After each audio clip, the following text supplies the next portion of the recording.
மதிப்புக்குரிய சகோதர சகோதரிகளே, இப்பொழுது நடந்து கொண்டிருக்கும் வக்ஃபு சட்டத்தை தாங்கள் அனைவரும் அறிவீர்கள்.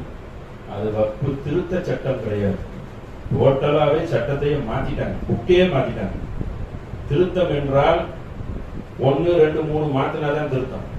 115 விஷயங்களை உள்ள மாத்தி இருக்கிறாங்க. அப்போ அது திருத்தம் கிடையாது.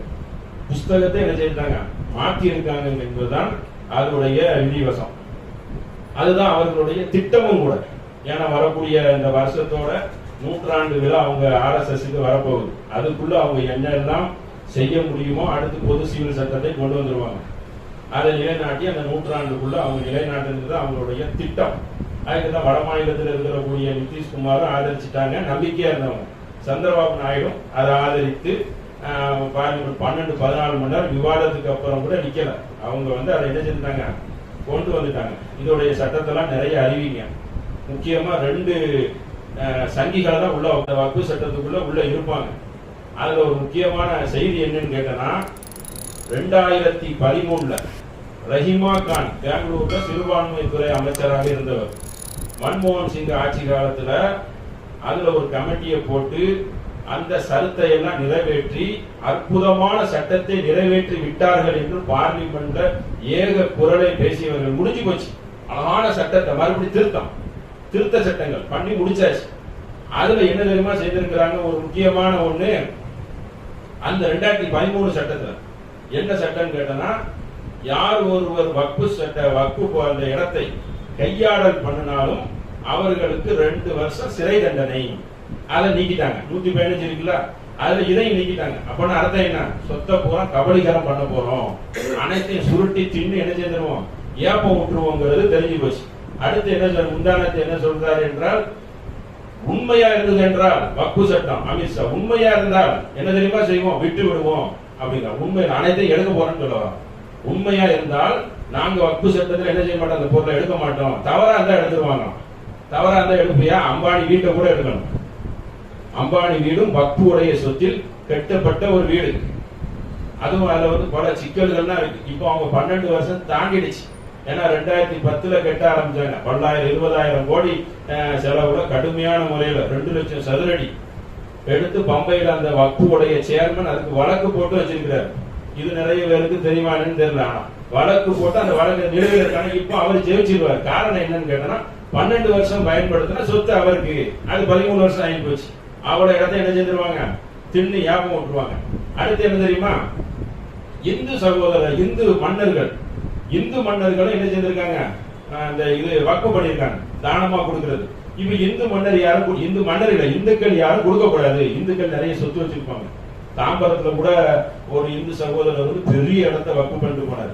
சமீபத்துல இந்த காட்டு தர்பார் ஆட்சி நடக்கல, இதுக்கு முன்னாடி காங்கிரஸ் ஆட்சியில அப்படின்னா ஃப்ரீயா கொடுப்பாங்க. ரியல் எஸ்டேட் மாதிரி பண்ணி இதெல்லாம் எடுத்துக்கிறீங்க, பள்ளிவாசல் கட்டிக்கிறீங்க அப்படிலாம் ஃப்ரீயா கொடுப்பாங்க. முஸ்லீம்களும் இந்துக்களும் கொடுத்துருக்காங்க. கபாலீஸ்வரர் கோயில் மாதிரி நிறைய இடத்த கொடுத்துருக்காங்க.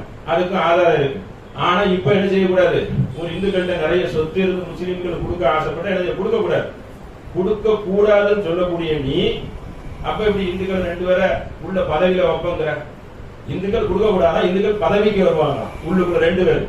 அப்போ எப்படி முரண்படுது என்பதை பார்த்துக் கொள்ளுங்க. மொத்தமா எடுத்துக்கொள்வது, மொத்தமா எடுத்து முஸ்லிம்களுடைய சொத்தை சூறையாடி அவங்களுக்கு இருக்கக்கூடிய சின்ன சின்ன அதிகாரத்தையும் பறித்து ஒரு பதட்டத்தில் வைத்துக் கொள்ளணும். கிட்டத்தட்ட எவ்வளவு 1.25 லட்சம் கோடி, 9 லட்சம் கோடிக்கு மேல நில பரப்புலாம் சொல்றாங்க ஏக்கர் கணக்குல. அதோடைய மதிப்பு 1 லட்சம் கோடியை தாண்டுது. அப்போ பெரிய ஒரு துறையில கை வைத்து என்ன செய்யறாங்க, அதை ஆட்டையை போடுவதற்கும் திருடுவதற்கும் அழகா உள்ள இறங்கிட்டாங்க.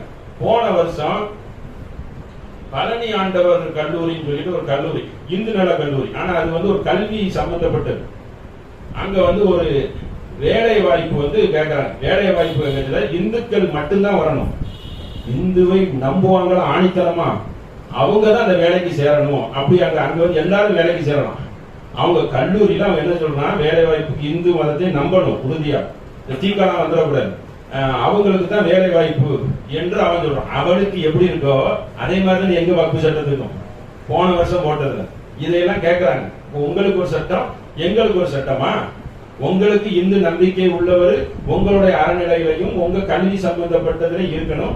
எங்களுக்கு யார் இருக்கக்கூடாதான், முஸ்லீம் இருக்கக்கூடாதான், 2 இந்து உள்ள வரணுமா? என்ன சட்டம்? எங்க வீட்டுக்குள்ள எங்க வாப்பா சொத்துக்குள்ள நீ வர்றதுக்கு நீ யாரு? உனக்கு என்ன ரைட் இருக்கு? அப்ப இப்படி ஒரு நியாயமான கேள்வி என்ன செய்யறாங்க, எல்லாரும் வைத்து தருகிறார்கள். இப்படி ஒரு அநியாயம் பண்ணி போட்டாங்கவர் அரசு கலைக்கல்லூரி அங்க இதை கொண்டு வந்திருக்கிறாங்க. அப்போ அதுல என்ன செய்யக்கூடாது, இந்து தான் சேரணும், அவங்களுக்கு சட்டம். அப்ப இந்த மாதிரி அநியாயத்தை பண்ணியிருக்கிறாங்க. இதுக்கு என்ன செய்யணுமா, கடுமையான முறையில இதுக்கு தீர்வு ஒண்ணுதான். அந்த சாயிபால் மாதிரி சிஏ மாதிரி கட்டும் போராட்டம் பண்ணினால் மாறுறதுக்கு என்ன செய்யும், வக்ஃபு சொத்துக்களை என்ன செய்யறாங்க, சரியான முறையில அந்த ரஹீமா கானுங்கிறவர் எடுத்து அதை சட்ட கமிட்டி போட்டு அதை அமைச்சு கொடுத்ததற்கு பாராட்டு பத்திரமே கொடுத்திருக்கிறாங்க, கர்நாடகா சேர்ந்தவர். அப்ப இப்படி எல்லாம் திருத்தம் பண்ணின ஒரு மசோதா, ஒரு சட்டத்தை திரும்ப எதுக்கு கொண்டு வரணும்? அது திருடத்துக்கு தான் கொண்டு வரணும். திருடத்துக்கு உண்டான சட்ட திருத்தத்தை எல்லாம் என்ன செஞ்சுட்டாங்க, லாவகமா உள்ளே கொண்டு வந்து விட்டார்கள். அதனால மிகப்பெரிய அந்த இஸ்லாமிய மக்கள், நம்மளுடைய முன்னோர்கள் பல வீடுகள்லாம் கொடுத்துருக்காங்க. ஒவ்வொரு பள்ளிக்கு 7-8 வீடு இருக்கும். பிள்ளைங்க எல்லாம் இல்லைன்னா என்ன செஞ்சிருவாங்க, வசியத்து பண்ணிட்டு போயிருவாங்க, வக்குல எழுதி கொடுத்துருவாங்க. இப்ப அதெல்லாம் என்ன செய்யும், கேள்விக்குறியாக இருக்கும். அதை எப்படி எல்லாம் எடுக்கலாம், எப்படி எல்லாம் தூக்கலாங்கிறதுக்கு உண்டானதை ஏற்பாடு பண்ணிட்டாங்க. ஏற்பாடு பண்ணி அழகான முறையில் திருத்தம் பண்ணிட்டாங்க.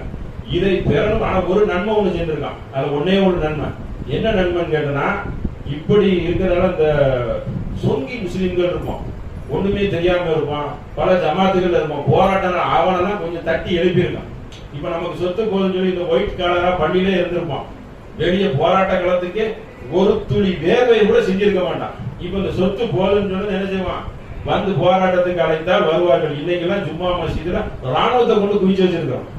ஏதாவது பிரச்சனை சொன்னா இதான் சாக்குன்னு சொல்லி அடிச்சு தள்ளுறதுக்கு. பிரச்சனை அங்க பண்ண போறதே இல்லை. அப்புறம் தண்ணீர் புகையை வீசினா அந்த புகையை வீசினா கூட்டத்தோட கூட்டமா என்ன செஞ்சிருவாங்க, போட்டு விட்டுருவாங்க. ராணுவத்தை இறக்குறதுக்கு வேலை என்ன இருக்கு, மாஸ்க்கு பக்கத்துல கடுமையான பல பேரை கொண்டு இறக்கி விட்டுருக்கான். லத்தி கம்போடையும் ஆயுதத்தோட இறக்கி விட்டுருக்கான். வாய்ப்பு கிடைச்சா என்ன செய்யலாம், சும்மால ஏதாவது பேசுவாங்க அப்படின்னு சொல்லி கடுமையா இறக்கி விட்டுருக்கான்.